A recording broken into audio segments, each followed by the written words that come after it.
Aujourd'hui, on a les chrétiens qui ont peur d'aller au village et qui abandonnent la culture africaine. Ton enfant ne comprend même pas son ethnie. Quelle honte.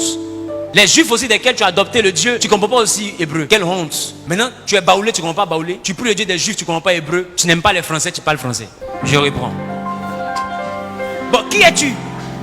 Mais en effet, c'est une dépersonnalisation. Nous avons une crise identitaire à laquelle nous devons trouver solution. Si je peux le temps de demander à quelqu'un ici, et quand la dernière fois que tu es allé dans ton village est devenu Abidjan? Pourquoi? Parce que voir ton village, c'est voir sorcellerie. Mais qui t'a appris ça? Bien aimé, bientôt j'aurai un message pour inciter l'Africain à redevenir l'Africain. On ne peut pas être fort si on devient les autres. Ils ne nous ont pas montré Dieu, ils nous ont montré Jésus. Je reprends. Ils ne nous ont pas montré Dieu, ils nous ont montré Jésus. C'est Jésus que nous on ne connaissait pas, sinon on connaissait déjà Dieu. La preuve, toutes les traditions africaines sont érigées autour de la parole de Dieu. Tu ne voleras pas, nous on savait ça. Tu n'auras ton père et ta mère, on savait que les parents étaient sacrés. Tu ne chercheras pas la femme de ton voisin, on savait déjà, vrai ou faux? Qui nous a appris? C'est pas les blancs, c'est pas les blancs, non, on savait, on n'était pas des singes. Et au cas où tu ne sais pas, la première civilisation de ce monde était une civilisation noire. L'écriture est née où? Égypte, c'est où? C'est en Inde.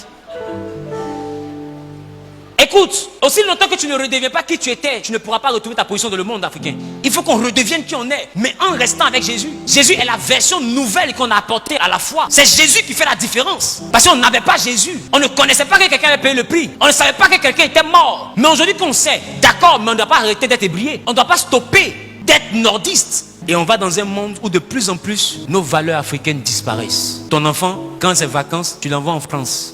Et les jeunes gens aujourd'hui de ma génération ne savent pas donner une nouvelle. Attends, dis-moi, demander une nouvelle aussi, là, c'est quoi? C'est sorcellerie aussi. Mais tu vois, quand il dit, mais bon, demande la nouvelle. Hé, maman, demande une nouvelle comment? Hé, dans la Abidjan, tu n'as pas honte? Tu ne sais pas demander une nouvelle, tu ne sais même pas comment prendre la parole. Mais tu sais, dit, la Bible dit, la Bible dit. La Bible a dit quoi? La Bible n'a rien dit d'extraordinaire. Parce que tu n'es plus personne. Il y a des vieilles personnes ici qui ne savent même pas parler leur ethnie. Bon, les gars, est-ce que ça là c'est sérieux? Ce que Dieu ne veut pas, c'est que nous nous prosternons devant les fétiches de nos parents, mais à part ça, tout ce qu'il y a après là, on doit respecter. Mais tout ce qui va dans le sens d'une idole ou d'une adoration satanique, on ne doit pas respecter. Donc, quand tu as Jésus, tu dois faire le tri entre là où la spiritualité est impliquée et là où c'est l'aspect culturel. Parce qu'il y a des choses qui relèvent de notre culture. Bientôt, j'ai un message dessus. Tu vas comprendre certaines choses. Parce qu'il est bien possible, et c'est démontrable, que celui que nous appelons le Seigneur ne soit pas un blanc. Qui c'est qu'on peut démontrer ça dans la Bible? Regarde ton voisin, il y a quoi? Tu as honte de toi là, c'est pourquoi? Parce que les blancs aussi fiers qu'ils sont, s'ils étaient vraiment un blanc, ils nous auraient donné sa couleur. Je vais prêcher dessus un jour.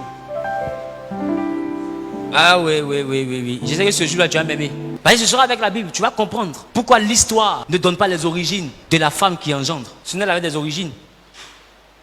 Bref.